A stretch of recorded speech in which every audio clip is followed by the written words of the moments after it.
In 1939, Warsaw, the capital of Poland, was enduring the bombardment from Nazi artillery, the cold German shells interrupting the performance of the pianist Władysław. Amidst the chaos, Władysław encounters Dorota, the sister of his colleague Jurek, a young admirer mesmerized by Władysław's talent. The two instantly connect, but the timing couldn't be worse for romance. Though their meeting was brief, they hoped for a future reunion. Władysław's family, being Jewish, was actively preparing to flee. His father debated whether to take along a portrait of an uncle, symbolizing the dilemma of leaving. They gathered around the radio, clinging to the encouraging messages of an inevitable victory by the British and French. They enjoyed a splendid dinner, perhaps a precursor to the end of their ordeal, hoping for the dawn of a new day. However, the next day the German troops, with their unmistakable march, took to the streets of Warsaw, signifying the failure of the British and French resistance. Władysław and Dorota meet again, admiring each other's talents and grace. However, the sweet moment is shattered by a sign in a restaurant barring Jews from entry. The Nazis, seeking to control and unify thought, mandated Jews in Warsaw to wear the Star of David on their arms. This act made the Nazi rule more targeted. Władysław's father, wearing the symbol of submission, was scorned by a passing German soldier for not bowing in respect. Humiliated, he chose to walk silently through puddles, eager to escape the degradation. The puppet government announced the creation of Jewish ghettos to segregate by bloodline, a measure that seemed trivial to Władysław's family, who were already overwhelmed by hunger and poverty,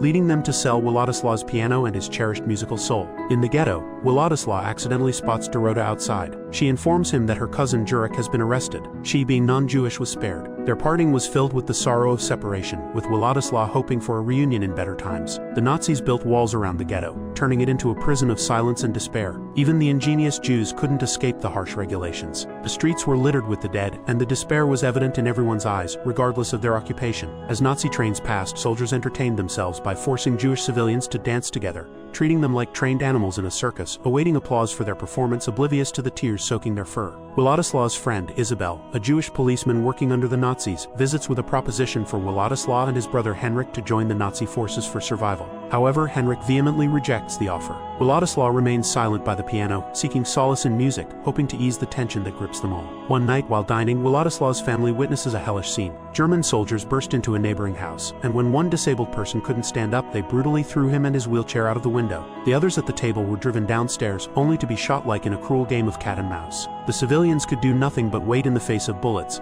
a harsh reality that Władysław's family had to acknowledge. While playing piano in a restaurant, Władysław is found by his sister, who informs him that their brother Henryk has been arrested. Rushing to the scene, Władysław encounters his old friend Isabel, now a Jewish police officer working for the Nazis. Despite his position, Isabel uses his influence to release Henryk, an act Henryk sees as a demeaning plea for mercy. Henryk is unable to comprehend Władysław's actions, filled with indignation. To avoid senseless death by the Germans, one must prove to be useful in their eyes, and a work permit is the best proof of that. To obtain a permit for their father, Władysław turns to his underground friends, Jekyll and Zuhata, and manages to overcome this ordeal. One night in 1942, while working, Władysław and his siblings are called out by an officer along with other workers. For some unknown reason, they are forcibly separated. During this, a female worker inquires about their destination. For asking a question that had lingered for over a month, the woman is executed on the spot, as effortlessly as one might crush an ant. This tragedy shatters Władysław's innocence. He had believed that having a work permit could protect his family, but now realizes it was just wishful thinking. Months later, Władysław's family is on the move again due to work, along with others who are either crying or discussing amongst themselves. Władysław spots his siblings from before. Despite everything, being together at this moment is a small consolation. In the scorching heat, they wait, uncertain of their destination or fate. Władysław's father spends their last $20 on a piece of caramel, cutting it into 6 pieces for everyone. This is the last lunch for Władysław's family before heading to their new work location by train. However, Isabel, now serving the Nazis, stops Władysław. A fleeting moment of compassion leads him to save the nation's finest pianist. Shocked, Władysław first shouts and falls silent, perhaps realizing that the train's final stop could be death itself. Miraculously spared, Władysław is heartbroken and aimless, wondering where home is when it seems nowhere is safe. By chance, he encounters his old friend Zuhata, and they hide under a table, narrowly avoiding German sweeps. Zuhata mentions a plan to bribe a police officer, allowing them to leave in 2 days and continue working in German territory, at least sparing their lives. From then on, Władysław continues his life in Warsaw, laboring for the Nazis. By chance, he sees his old friend, the singer Karolina, and hopes to use her connections to escape. To reduce the surplus labor force, a Nazi officer decides to randomly eliminate workers, and Zuhata is unfortunately chosen from the front of the line. When it's Zuhata's turn, the officer's gun runs out of bullets. The sound of reloading is like a delayed death knell. After a brief pause, the inevitable happens. During his labor, Władysław encounters Jekyll, who is involved in the underground resistance. Jekyll has never given up the fight, and is just waiting for the right moment. settlement. However, rumors of resistance reach the Nazis. In an attempt to manage more efficiently, the Nazis allow some Jews to work outside the ghetto walls for the German army, while others remain inside. This inadvertently allows the Jews to smuggle weapons into the ghetto. Later, with Jekyll's help, Władysław finds the singer Karolina and through her meets her actor husband Andrzej. Both non-Jews are willing to help Władysław sincerely. They provide him with shelter, allowing him to enjoy hot baths and clean meals and help find him a new place to live and someone to deliver his daily necessities. The delivery person gives Władysław an address to go to in case of danger.